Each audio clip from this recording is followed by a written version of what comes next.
Democracy cannot survive when one side believes there are only two outcomes to an election. Either they win or they were cheated. Sort of bleeds over into misogyny.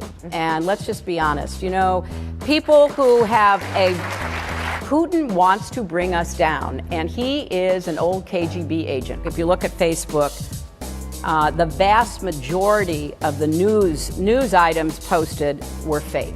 They were connected to, as we now know, the 1,000 Russian agents who were involved in delivering those messages.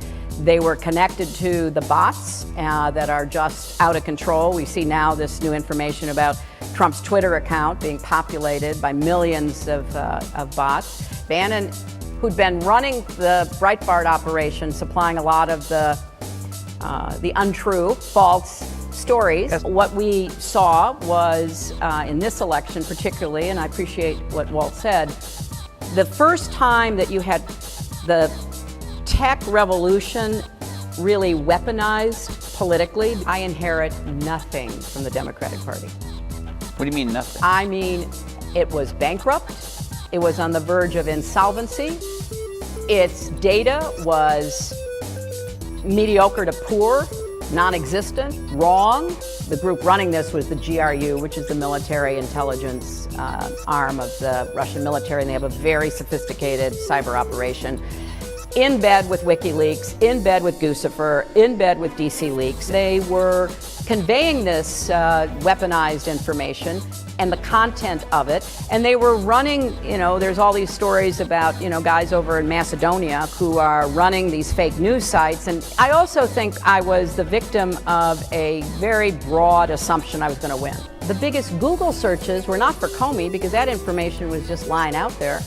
It was for WikiLeaks. We know that the Google searches for this stuff were particularly high in places in Wisconsin and Pennsylvania. They began to have some of their allies within the internet world, like INFOWARS, take out pieces and begin to say the most outrageous, outlandish, absurd lies you can imagine.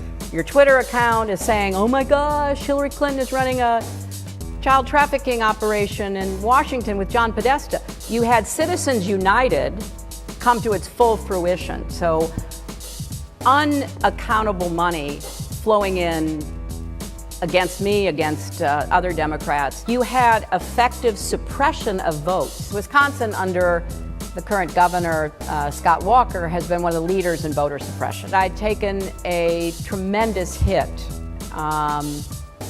after the Comey letter. He dumps that on me on October 28th, and I immediately start falling. The mainstream media covered that, as I say, like Pearl Harbor, front pages everywhere, huge type, etc. My momentum, particularly among women in the suburbs, stopped and dropped. Some people stayed home. We're getting more information about all of the contacts between Trump campaign officials and Trump associates with Russians before, during, and after the election. He does have a visceral grasp of America's political underbelly. He really understands how to inflame people, how to motivate them, how to bond with them over whatever their grievance is. You know, whatever resentment or point of anger that you may have, if he can get into it, whether it's race or xenophobia or Islamophobia, whatever it is. Look, I take responsibility for every decision I made, but that's not why I lost. I got 99 problems, but a bitch ain't one.